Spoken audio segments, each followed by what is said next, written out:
Good afternoon. My name's Chris Brown. I'm a senior analyst with Morgans Financial here in Brisbane. I'm talking this afternoon with Frazer Tabeart, the Managing Director of PolarX, an ASX listed company. We're socially distanced. Fraser's on the other side of the continent, somewhere south of Perth. Frazer, as the Managing Director of PolarX, can you give us a brief snapshot of PolarX, the company? Yeah, good afternoon, Chris. Great to talk to you again. PolarX is an ASX listed company. We've got a market cap of around about $12 to $15 million over the last few weeks. We've got a very strong shareholder supporting group here. We've got Lundin Mining as our largest shareholder. The management team, we've got a good chunk, and then we've got very strong support from institutions in the US through US Global, then in London through Ruther Gold Fund, Singapore through Golden Hill, and then also here in Australia through Lowell Resources Fund. So very strong institutional support there, and tightly held stock. The top 20 in the company own just under 70% of the company.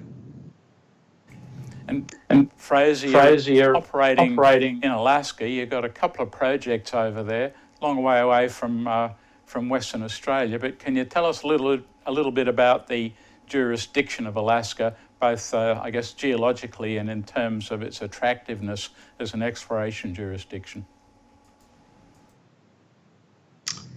Sure. So Alaska is obviously a long way away, but there's two reasons that we've gone there to explore for copper and gold. The first one is fundamental endowment. It is part of the world's greatest porphyry copper belt, which extends all the way from Alaska down through the western part of the US, Central America and South America, and hosts some of the world's largest copper and gold deposits. So it's certainly got a very good geological jurisdiction. It's also relatively underexplored. This is one of the least well-explored parts of that belt. And then when you couple that with a very safe investment jurisdiction, it's a AAA rating. It's a great place to work. It's a very mining-friendly state, and a lot of support from the governor's office, but also through down to the Department of Natural Resources. So it's a good place to go. We feel very welcome there, as do other Australian companies. There are a number of our of larger Australian companies in the neighbourhood, so it's certainly not an area there that is holds any fear for Australian listed companies. Frazer, the focus of your recent exploration has been in the Zackley, Mars, Saturn area, where you're looking looking at a couple of potential major porphyry coppers and a high-grade copper deposit. Can you talk a little bit about the relationship between those deposits? Yeah, so the Zackley skarn, which is the high-grade position, that occurs almost in the middle of this sort of 12-kilometre long, very intense structural corridor. At either end of that, we have porphyry targets. At Mars, we made a porphyry discovery towards the end of last season, and at Saturn, we've certainly pushed forward with our understanding of that system. The importance of Zackley as a skarn, skarn deposits often form within a larger cluster of porphyry deposits. So the fluids that form these skarn deposits often come from porphyry deposit. It doesn't mean the porphyry is necessarily ore grade, but in many cases it is. And so for us, the presence of Zackley, which was initially discovered in 1979, was a very important sort of empirical observation that led us to believe that this area was prospective for porphyry coppers. When we added in the regional geochemistry and a very, very large copper anomaly that extends over 16 kilometres by 5 kilometres, we thought we were onto something quite significant. Now, Mars, as we said, we did make a discovery there last year, and we did also drilled a number of holes at Saturn. Porphyries by their nature are very large, and can take many millions of dollars to even do the initial evaluation, and then many more millions of dollars, often tens of millions of dollars, to do a full drill out and then a further tens of millions of dollars to go through a feasibility study. So that's something that we've been keen to bring in a partner to help fund. Last year, Lundin Mining worked with us. Unfortunately, they haven't gone forward this year for a number of strategic reasons. So we are looking now for a new partner to come in on the porphyry exploration there. And that's something that we've been discussing with a large number of mid-tier to major mining companies. With COVID-19, that slowed that part of the process down a little bit. There's a 14-day self-isolation going into Alaska. That's obviously slowed people coming down to visit either the site or the drill core. I do note, however, though, that those restrictions are starting to ease up, and the 14-day self-isolation is now being lifted for those people that can demonstrate they're not carrying the virus. So that sort of is ongoing. Now, obviously, though, we don't want to wait for a whole year before we can get back and do work. So we are very keen to get back into Zackly itself and do further work there. And we can certainly see that the existing resource is relatively small but very high grade. That occurs over a strike distance of 1 kilometre. But 850 metres further to the east from the end of that resource, we had some spectacular drill intersections of almost 50 metres of true thickness of near-surface mineralisation that has a much flatter line geometry than the known deposit. And that's an area we're very keen to follow up on this year. Frazer, in the recent presentation you produced, I think about the 19th of May, I think that relationship between those two was shown in slide 12. And there's another area there, another slide there, showing also the plan view, looking down from above, of the thick, 50 metre plus thickness of fairly flat-lying mineralisation in relation to the fairly narrow 4 to 5 metre width of the steeply dipping known Zackly mineralisation. What do you think the exploration target there is in terms of ounces of contained gold equivalent if you sort of put copper and gold together in some sort of sensible fashion?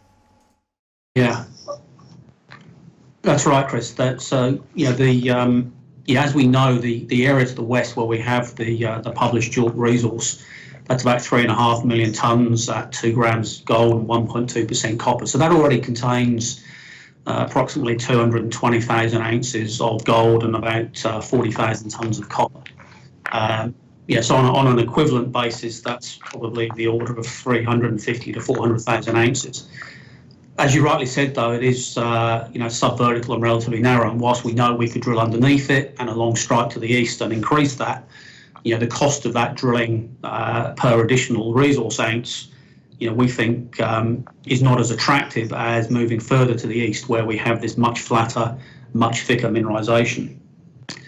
We did some work on the ground last year. We believe that there is potential for that mineralisation to extend further down dip to the north, maybe another 100 to 200 metres, maybe more, we don't know.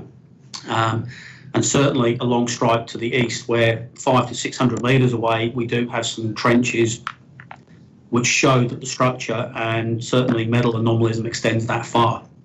So we plan to drill over an area that would test the equivalent of 500 to 600 metres of strike length and 200 metres of down dip extension. And obviously, if we were able to demonstrate that the mineralisation is continuous through that at those thicknesses of 40 to 50 metres, then you're very rapidly building a position that could host 1 to 2 million ounces of gold if the grades continue. So we've got geological evidence for the structure over that strike length. We've got some historical geophysical data which supports that, but obviously we do need to get the drill rig out there to test that. So our plan is to get in there in July this year and drill about 20 holes. Because this mineralisation is relatively flat lying and close to surface, those holes don't have to be particularly deep. So they're going to average of the order of 150 metres. So something like a 3,000 metre drilling program can test for a body of mineralisation of that scale, and that's something that we can achieve in a 6 to 8 week period. So we get very rapid feedback. I mean, the skarn mineralisation is something we can see visually. It's visually very distinct from the surrounding rocks, so we'll know if we've hit the mineralisation as soon as we've drilled that. We obviously won't know the grades, so that'll be several weeks later, but we'll get very good visual indications very early, and that's something that we can keep the market informed. So, once we're drilling, we'd expect to see considerable news flow within 3 to 4 weeks, and then ongoing for another 2 to 3 months as further visuals and assays start to flow through. So, quite a focused program. It's really a 3,000 metre drilling program. We're going to start from the areas that we understand the best. So we will start by drilling more holes on the current drill cross section where we have the 50 metre intersections.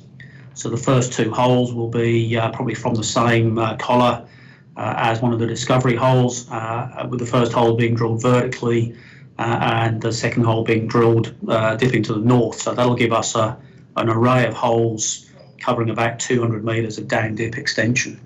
Then, assuming that we see that there, we'll be stepping out to both the east and the west in 50 metre sections, with a focus on moving to the east. We know to the west it's likely to be truncated by a transverse fault, but certainly there's very good indications as we go east that it will continue. So that's the a really short, sharp, and potentially very productive drill program that we'd like to get underway in July. With the discovery last year of that eastern part of Zackley and the thickness and the grade, it suggests that the field season this year will throw up a lot of interesting news. It'll be interesting to see how the drilling goes, and potentially very exciting, and I guess I'd be hoping for it to be very exciting. Without wanting to downplay the significance of Zackley and Zackley East, drilling last year also penetrated the Mars porphyry target, which is out to the west of Zackley.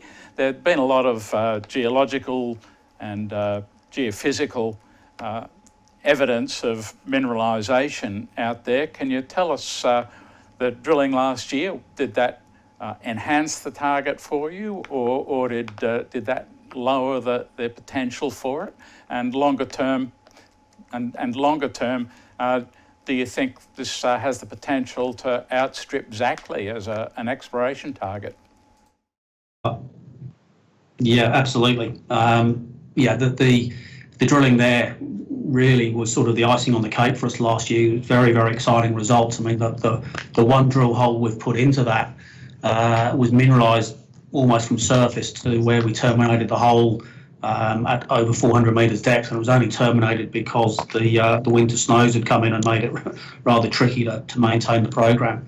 The bottom 100 metres of that hole had almost all grades of copper and gold, 0.2 something percent copper and almost 0.1 of a gram per tonne gold. And probably more importantly, it also showed a change from sort of more distal propylitic alteration into more proximal potassic alteration. And that means that we're getting close to the core of a porphyry system with the potential for higher grades there. Now, in that bottom 100 metres, we saw a lot of quartz veins containing copper and molybdenum sulfides, and the morphology of those veins and the alteration are absolutely diagnostic of being on the very proximal to the core of a porphyry system. The only thing we haven't seen to date is the actual intrusion itself, and that's often where the better hypogene grades are in these systems. That was drilled into a coincident geochemical and geophysical anomaly with surface expressions of copper oxides. So we knew there was something there. We believed it was a porphyry system, and this drilling has absolutely, in our minds, proven that beyond any doubt whatsoever. Really what we want to do there is go back in and extend that one drill hole and then drill more holes around that. But as I mentioned earlier, those are going to be relatively deep holes, sort of 500 to 600 metres. You really need to drill at least another 6 to 10 holes to even start to understand the geology and the geometry of the potential here. And so that's a $5+ million US exercise. And with our current market cap, that's a lot of dilution that we would have to take if we were to undertake that now. Having said that, as we mentioned before, we are very keen to bring in a partner on an earning basis that is prepared to spend those types of dollars over a 3-year period to earn a majority position in there. So we're not prepared to give this away. We think that there is very high likelihood of making a discovery there. We just don't know how big or what the grade's going to be. But certainly, in our mind, the work that we did last year has enormously increased our confidence in this prospect. Frazer, you might be a small company, but you're very target rich. I'm not going to ask you about Saturn and Caribou Dome and other targets. With Zackley, I think you've got a very interesting exploration program coming up this coming field season that could throw out some very exciting results for shareholders. Obviously, the truth will be in the drill bit, but so far it looks good. Longer term, you've got the potential, I think, for a major porphyry gold copper or copper gold project at Mars. So an exciting period coming up. Thank you very much for coming in and talking to us. As I said, there's a presentation which PolarX produced on their website under presentations from the 19th of May. It's got the really interesting slides that Frazer's been talking about, and it's got the disclaimers and disclosures, of course. Again, Frazer, thanks for coming in. Appreciate your time. All the best in this coming field season. Thanks, Chris. Pleasure to talk to you again, as always, and thanks for your continued support.